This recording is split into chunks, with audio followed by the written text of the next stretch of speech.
오늘 하나님께서 우리에게 주시는 말씀 같이 보겠습니다. 이사야 55장 6절에서 11절까지 말씀입니다. 이사야 55장 6절에서 11절까지 말씀, 저와 여러분들이 한 절씩 교독하여서 읽겠습니다. 너희는 만날 수 있을 때에 주님을 찾아라. 너희는 가까이 계실 때에 주님을 불러라. 악한 자는 그 길을 버리고 불의한 자는 그 생각을 버리고 주님께 돌아오노라. 주님께서 그에게 긍휼을 베푸실 것이다. 우리 하나님께로 돌아오노라. 주님께서 너그럽게 용서하여 주실 것이다. 나의 생각은 너희의 생각과 다르며 너희의 길은 나의 길과 다르다. 주님께서 하신 말씀이다. 하늘이 땅보다 높듯이 너의 길은 나의 길과 다르다. 주님께서 하신 말씀이시다. 비와 눈이 하늘에서 내려서 땅을 적셔서 싹이 돋아 열매를 맺게 하고 씨 뿌리는 사람에게 씨앗을 주고 사람에게 먹거리를 주고 나서야 그 근원으로 돌아가는 것처럼 나의 입에서 나가는 말도 내가 뜻하는 바를 이루고 나서야 내가 하라고 보낸 일을 성취하고 나서야 나에게로 돌아올 것이다. 아멘. 하나님 말씀입니다. 성경 통독을 하면서 이사야서를 정말 많이 읽었지만 말씀으로 이렇게 전하면서 깨달아지고 붙잡게 되는 이 말씀들이 너무 요즘 저에게 도전이 되고 기쁨이 됩니다.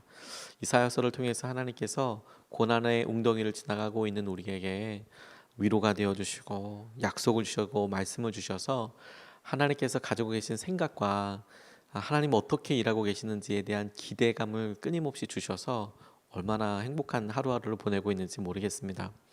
이스라엘이 했던 패역함, 이스라엘이 보였던, 그리고 우리가 보았을 때에도 보여지는 잘못들, 연약함들, 하나님께서는 여러 번 경고하셨고 그 경고에 돌아오지도 않는 이스라엘 백성들에 대하여 경고하신 대로, 누차 경고하신 대로 심판하시기도 하셨습니다.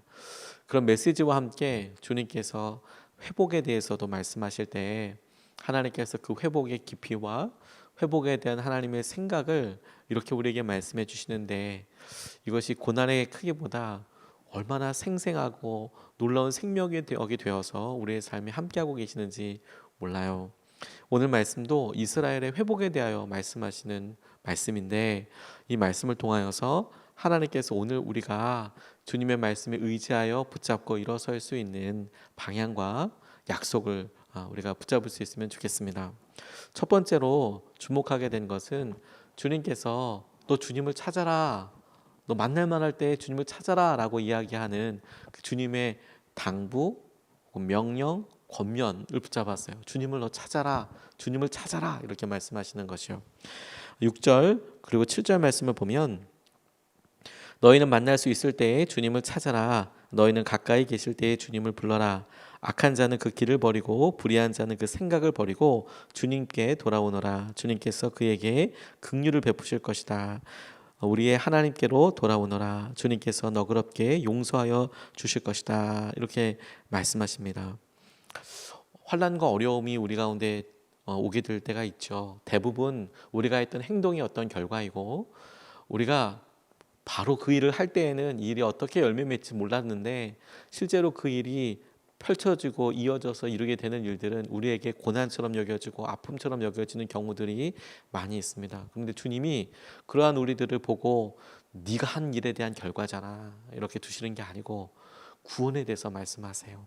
너 나를 찾아라, 너 나를 불러라 이렇게 말씀하시면서 만날 수 있을 때에 나를 찾고, 그리고 주님이 이야기하실 때에 그때가 바로 주님을 붙잡아야 될 때라, 하나님께서 우리에게 마음을 드러내실 때 그때가 우리가 주님을 만나는 시간이다 이렇게 이야기하고 계시는 것이 제게 너무 감사했어요.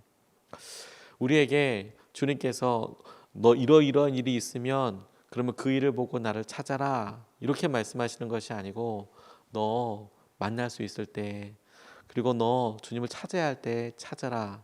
그러니까 그 중심을 하나님께서 하나님 중심으로 두신 것이 아니라 우리 중심으로, 너희들이 찾아야 될 때, 너희들이 주 앞에 나와야 할 때, 너희들이 결단할 때, 너희들에게 그런 마음이 들 때 너희들이 찾아라. 그러면 내가 너희들을 긍휼히 여기실 것이다. 이렇게 말씀하고 계세요. 이게 마치 우리에게 주시는 하나님의 약속처럼 여겨졌습니다. 우리가 악한 생각을 버리고 주님께서 우리에게 이끄시는 대로 주님 앞으로 돌아오면 하나님께서 구원해 주시겠다. 너를 만나 주시겠다. 이렇게 말씀하고 계시는 거거든요. 이스라엘에게 있어서 성막을 하나님께서 처음 주셨을 때 그 전만 해도 하나님을 향하여 예배드리고 그 예배를 통하여 하나님을 만나기도 했었습니다. 그런데 차이가 있었어요. 그들이 하나님께 예배를 드리고 하나님께 제사를 드렸을 때 하나님께서 그 예배를 받아주셨지만 그 예배 드리는 것이 감사와 기쁨으로 그렇게 드리면서 하나님께서 그때마다 임재하여 주시고 그 불길 가운데 하나님께서 그 향기를 흠양하여 주셨지만 성막을 주심으로 해서 생긴 놀라운 변화 하나가 무엇이냐면 하나님이 레위기에 너희들은 예배를 드릴 때 이러이러한 목적을 가지고 이러이러하게 예배를 드려라. 제사를 드려라. 태워서 드리고 흔들어서 드리고 높이 들었다가 놔서 드리고 그렇게 해서 드려라 라고 구체적인 방법을 알려주시면서 너희들이 이 약속과 이 방법에 따라서 예배하면 내가 그 예배를 받겠다. 약속이 있는 것과 없는 것의 차이가 뭐냐면 하나님께서 우리에게 말씀하신 그 약속대로 권면하신 대로 너희들이 그렇게 행하면 내가 그대로 받아주겠다. 그러니까 너희들이 그 일에 순종하고 그 길을 따라가고 있는지를 확인하면 된다. 이 차이가 어마어마해요. 왜냐면 우리가 예배를 드리고 하나님께서 하시는 은혜를 이렇게 보잖아요.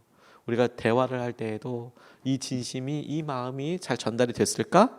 이것을 확인할 수 있는 때가 잘 없죠. 그런데 약속을 해두는 거예요. 이렇게 하면 이런 의미야. 내가 그렇게 받을 거야. 그러면 당연히 그 일에 대해서 내가 사랑과 마음을 다하여 사랑을 표현할 수 있는 길이 하나 열리게 되는 것이죠. 근데 하나님께서 이렇게 약속하신다는 거예요. 보이지 않고 우리의 삶에 항상 함께 하시지만 여전히 우리의 육신의 눈으로는 볼 수 없는 그 하나님께서 내가 너 항상 주위에 있는 것을 네가 찾을 때마다 내가 너를 구원해 줄 것을 약속을 통하여서 말씀하여 주셔서 우리에게 그 약속을 붙잡으라. 너는 나를 만나만 할 때 찾으라. 두드리라. 이렇게 말씀하고 계시는 겁니다.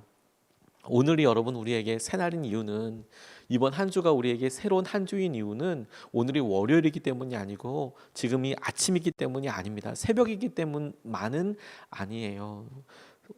한 주를 여는 월요일이고 새벽인 것도 맞지만 오늘이 우리에게 새롭고 특별한 일인 이유는 주님의 말씀이 새롭게 들어오기 때문에 새로운 날이 될 거예요. 맨날 들었던 말씀인 것 같지만 어느 날 그 말씀이 내게 하신 말씀이구나.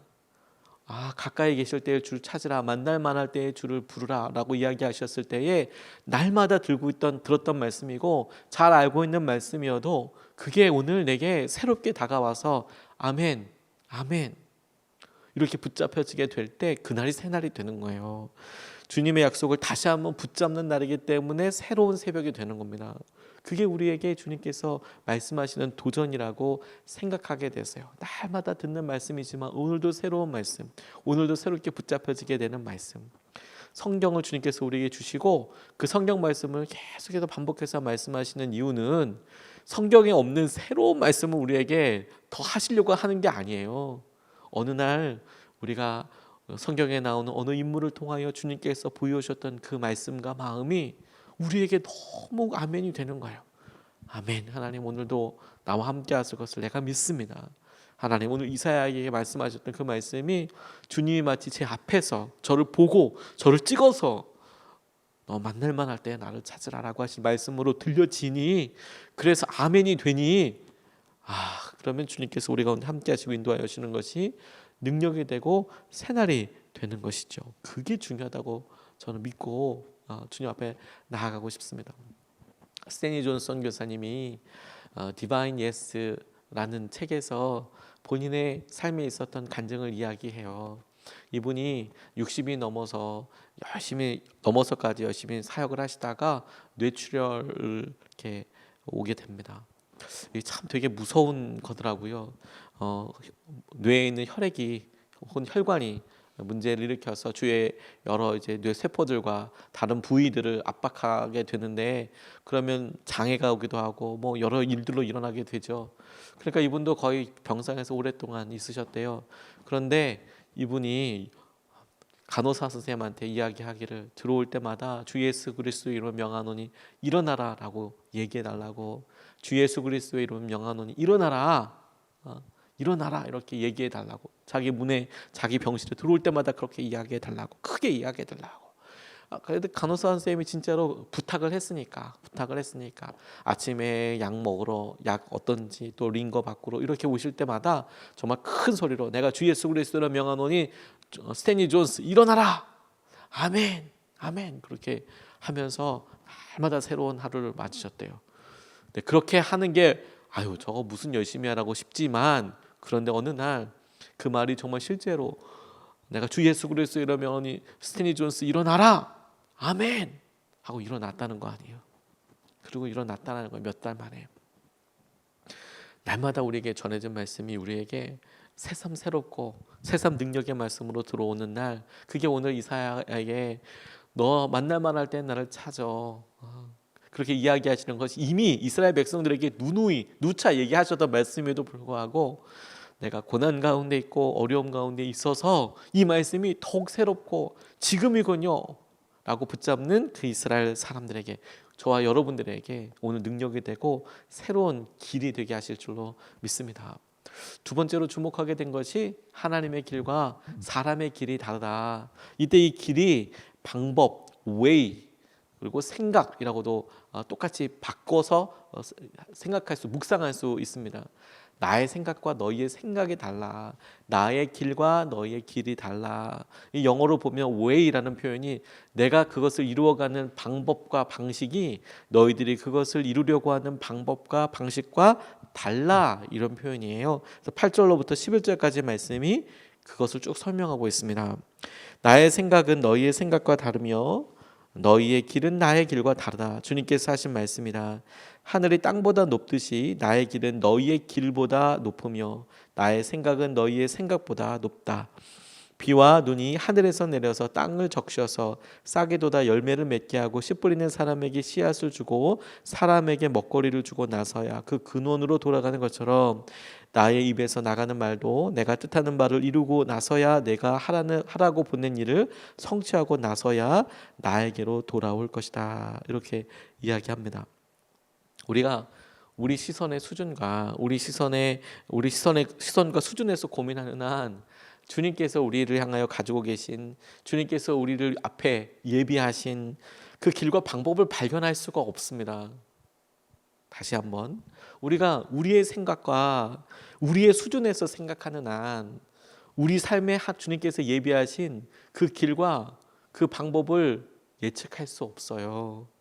아니, 오히려 하나님의 방법과 하나님의 수가 우리에게 읽혀진다면, 하나님 이렇게 하시겠네, 딱 보니 알겠네, 이런 식으로 이야기 된다면 오히려 우리가 더 신뢰할 수 없을 것 같아요. 부모들이 올해 코로나 시기를 어떻게 보낼지, 그리고 아이들이 앞으로 교육을 받는 일에 대해서 부모들이 어떻게 준비하는지, 혹은 이 가정이 앞으로 어떻게 될 건지에 대해서 어떤 방향으로 기도하고 있는지 다 몰라요. 그날 아침 밥상에 뭐 올라오는지가 중요하고, 내가 이번 주에 받을 용돈이 중요하고, 그리고 자기가 학교 가서 방학 친구, 이런 게 그냥 중요하죠. 그런데 부모는 그것보다 더 많은 인생의 짐과 질문과 만남을 가지고 있고 책임을 가지고 있잖아요. 아이들 눈에는 그 그 방법, 그 길이 다 보이지 않습니다. 그리고 애가 어느 순간에 자녀들이 부모님들이 갖고 있는 그런 고민과 기도 제목을 이제 뭉그렇게 그냥 이렇게 어려우시겠구나, 혹은 이렇겠구나라고 하게 될 때는 이미 장성하고 본인도 부모가 돼 있을 때일 거예요. 우리가 부모로서 자녀로서도 그러할진데, 하나님께서 내가 너희들 앞에 이런 과정을 두었어. 하나님, 지금 이 과정은 제게 너무 어렵고 너무 힘들어요. 근데 주님은, 그런데 네가 그 고백과 그 시기에 너의 삶에 갖게 될 믿음의 근육은, 그렇게 하게 될 새 노래는 너 그 다음에 너무너무 중요하다. 그리고 그 다음에 그것이 합혀져서 내가 예비하신 그 만남으로 이어지는 데 있어서 너무너무 중요하다. 주님께서 그 다음 스텝, 그 다음 길로 가기 위하여 생명의 열쇠들을 우리에게 때로는 고난의 모습으로, 때로는 그 고난을 통과하면서 만나게 되는 사람으로, 때로는 우리에게 주시는 여러 당신의 말씀과 능력과 기쁨과 찬송으로 그때그때마다 그 다음 길을 여시고 스텝 열어주시는 거예요. 하나님께서요, 이스라엘 백성들이 광야를 유리방황할 때 40년 살아서 그 유리방황하는 광야의 모습을 이스라엘 백성들이 다 알고, 어느 방향이 가나안 땅인지도 다 알고, 심지어 그들이 가나안 땅 건너편까지 갔다가 왔음에도 불구하고 실제로 날마다 하나님께서 인도하셨던 방법은 청사진을 주신 다음에 내일까지는 이만큼 이동하고, 내일까지는 이만큼 이동하고, 내일까지는 이만큼 이동하고, 이렇게 하지 않으셨어요. 그날 아침마다 구름 뜨게 하시고, 그날 아침에는 구름 기둥으로, 그날 밤에는 불기둥으로 이스라엘 백성들을 날마다 보호하시고, 그리고 만나를 먹이시고, 그 만나 먹이실 때 다음날 어디로 가는지도 모르지만 만나 먹이시고, 구름으로 그들의 삶을 인도 훈련 그렇게 시키셔서 가나안 땅에 마침내 들어가게 하셨어요. 그 방법과 그 수와 그 일을 통하여서 이루어진 일은 하나님께서 나중에 말씀해 주셨을 때, 너희들이 광야길을 걷게 하시는 것이 너희를 낮추시고 너희를 겸손하게 하셔서 너희들이 떡으로만 사는 거 아니고 하나님 말씀으로 사는 것을 알게 하려고 내가 그렇게 했다. 그런 줄 어떻게 알았겠어요? 혹은 그런 줄 알았다고 해서 그들이 그것을 제대로 믿고 의지하면서 살았겠어요? 근데 하나님 그 방법과 그 수를 다 몰랐죠. 여러분, 오늘 우리에게 그렇게 하나님께서 말씀하시는 거예요. 너희의 생각과 나의 생각이 달라. 하나님께서 말씀하시기를 하나님의 생각과 우리의 생각이 달라. 하나님의 길과 우리의 길이 달라. 하나님의 방법과 하나님의 방식과 하나님이 우리 가운데 예비하셔서 꼭 필요하다는 훈련 과정들이 다르고, 너희들이 생각하는 것과는 당연히 달라. 그런데 주님께서 그와 같이 다르다라고 말씀하시면서 우리에게 말씀하시는 것을 우리가 그대로 믿음으로 붙잡아요. 그대로 붙잡아요. 하나님의 말씀이 반드시 선포됐으면 우리는 그것을 다 그 효과와 효능이 어떤지 모르더라도 돌아서 마침내 하나님께서 성취된 다음에 내게로 돌아오게 될 것이다 라는 말씀을 통하여, 하나님 오늘 우리가 붙잡은 이 말씀이 우리의 삶에서 적용되고 능력이 돼서 뼈와 살이 되듯이 우리를 붙잡아 오셨을 때 우리에게 하시는 은혜를 오늘 우리가 기대합니다. 갈망합니다. 이렇게 받아들일 수 있게 되겠더라고요. 그 차이가 하늘과 땅 차이래요. 그래서 여러분, 오늘 우리가 땅을 바라보고 너무 힘들어요. 하나님 코로나19로 인하여서 하나님 우리가 다시 직장을 시작해야 되고 경제활동을 해야 하고 우리의 육신의 한계들이 명확하고, 또 우리가 이미 경험한 바로는 하나님 우리가 할 수 있는 예산으로는 너무 하나님 빠듯해 보입니다. 그런데 우리가 빠듯해 보이기 때문에 안 돼요, 못해요, 힘들어요, 죽어도 못할 것 같아요, 이렇게 하면 망해요. 그게 아니고 하나님의 방법을 보여주세요. 하나님의 길을 보여주세요. 그리고 하나님의 길로 가게 해주세요. 하나님의 방법과 하나님의 뜻대로 우리가 붙잡게 해주세요. 그게 살 길이에요. 그게 살 길이에요. 모아놓고 우리의 삶에서도 무언가를 하려고 하면 편안할 것 같지요. 그것 때문에 싸우고, 그것 때문에 힘들고, 그것 때문에 영적인 틈이 있어서 무너지는 것보다 5천만 배 낫습니다. 5천만 배 낫습니다. 이스라엘 백성들이 만나 이틀 이상 갖고 있지 못했어요. 안식일을 빼고 주일을 빼고. 그런데 하나님께서 40년 동안 다 먹이셨어요. 그러면서 이스라엘 백성들 가운데 누가 주인인지를 드러내셨어요. 우리 삶에도 똑같이 그렇게 인도하실 겁니다. 케니스 스콧이라는 의로 선교사님이 계셨습니다. 한경직 목사님이랑 동기였대요. 신학교 동기. 한경직 목사님은 조금 늦게 영어 공부도 하고 그러니까 한국 사람이니까 외국에서 좀 늦은 나이에 공부를 시작하셨죠. 그런데 이 케니스 스콧이라는 분이 킹슬리 선교사님과 함께 밥 피어스 목사님과 함께 사진도 찍고 같이 이렇게 선교 활동을 하는데, 이분은 장로교 병원에서 인턴십을 거치고 군의관으로서 입대하셔서 우리나라 대구 동심병원에서 사역하셨대요. 그런데 선교사로 이렇게 사역하시고, 그런데 의사이다 보니까 2차 대전에 군의관으로 의사로서 참전하기도 하고 하셨답니다. 그런데 우리나라 동심병원에서 오랫동안 사역을 하셨어요. 이분이 이런 선교사로서 활동했던 여러 일들로 인하여서 블랙 마운틴이라고 한국에서 사역하셨던 선교사님들이 미국에서 이제 은퇴하시고, 그래서 지금 나이가 90, 80, 100살 이렇게 되시는 분들이 모여 사시는 그런 미국에 촌락이 있어요. 조그마한 시골 전원 도시가 있어요. 한국 출신, 한국에서 사역하셨던 미국 선교사님들, 한국말을 기가 막히게 잘하세요. 근데 좀 이제 사투리 같은 걸 좀 하시고 평생 그렇게 뭐 대구 이런 데 사셨으니까. 근데 이 블랙 마운틴을 찾아서라는 책에 그 선교사님들을 찾아가서 이야기하면서 받은 은혜들이 이렇게 쫙 써놓은 책이 있거든요. 그 중에 이 케네스 스캇이라는 분을 만나서 있었던 일을 얘기하셨는데, 일본의 식민지였을 때 소련 그리고 북한 공산주의 그리고 일본의 식민지 정책, 이걸 이겨낼 수 있었던 것이 기독교인들의 믿음 때문이다. 그리고 그 이후에 배후에 있었던 일을 하나 이야기하시면서 일본 사람들이 한국 목사들과 한국 장로들을 엄청 싫어했대요. 기독교인 목사 장로 리더십들을 엄청 싫어했대요. 그래서 1945년 8월 17일에 일본 사람들이 동시에 이 교계 지도자들을 다 잡아서 총살령을 취하고 구덩이에 묻어버리려고 500명을 리스트업을 했대요. 리스트를 뽑았대요. 8월 17일에. 그리고 구덩이까지 다 마련해 놨답니다. 그런데 아시다시피 8월 15일 날 전쟁이 끝났잖아요. 그래서 그런 일이 있는지도 몰랐어요. 그렇죠? 근데 이분은 군의관이었고 당시에 미군 관련돼서 군 의사로서 참전하고 있었기 때문에 그 살생부 명단을 알았던 거예요. 누구누구를 잡아서 어떻게 한다라는 것에 대해서. 하루하루를 살아가는 우리는 모르죠. 하나님 어떤 계획과 어떤 보호하심이 있는지. 그런데 그 일에 실제로 쓰임받고 하나님께서 하신 여러 계획들을 옆에서 잠깐 쓰임받는 사람들을 보면 그 방법과 길은 알 수가 없어요. 알 수가 없어요. 타이밍은 오늘 하나님께서 우리에게 그렇게 인도하였어요. 우리가 우리의 삶을 스스로 보면 절망일 수 있죠. 하지만 하나님의 길과 하나님의 방법을 바라보면 그분에게 생명이 있고 능력이 있습니다. 오늘 그 주님을 이번 한 주 그 주님의 생각을, 길을, 방법을 붙잡아 주의 놀라운 능력을 경험하게 되는 저와 여러분 되시기를 축복합니다. 두 가지 말씀을 같이 나눴어요. 주님을 찾으라.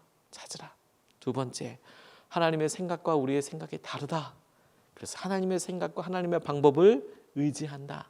이것을 가지고 두 번 나눠서 같이 기도하겠습니다. 첫 번째로